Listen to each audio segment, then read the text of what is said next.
If 3/5 to the power of 5 into 3/5 to the power of minus 3 equal to 3/5 to the power of 5x minus 3, then the value of x is, options are 1, 0, 2 and 2/5.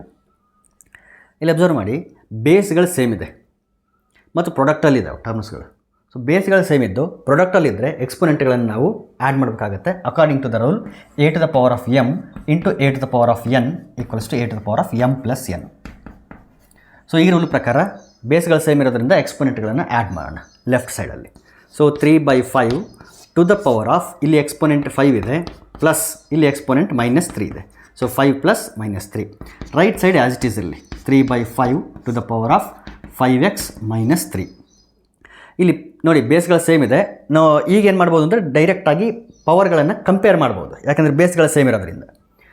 ಪವರ್ಗಳನ್ನ compare ಮಾಡಿದರೆ ಇಲ್ಲಿ 5 plus into -3 equal to, ನಾನು ಡೈರೆಕ್ಟಾಗಿ ಪವರ್ಗಳನ್ನ ಮಾತ್ರ ಬರ್ಕೊತಿದ್ದೀನಿ. ಈಗ right ಸೈಡಲ್ಲಿ ಏನಿದೆ 5x minus 3. 5 minus 3 ನೋಡಿ, -3 ಎರಡು ಕಡೆ ಹೋಗಿಬಿಡ್ಲಿ. ಸಿಂಪ್ಲಿಫೈ ಮಾಡೋದಕ್ಕಿಂತ ಈ ರೀತಿ ಕ್ಯಾನ್ಸಲ್ ಮಾಡಿಬಿಡ್ತೀನಿ ನಾನು, ಎರಡು ಕಡೆ ಸೇಮ್ ಇರೋದ್ರಿಂದ -3 ಹೋಗಲಿ. Again we get 5 equal to 5x.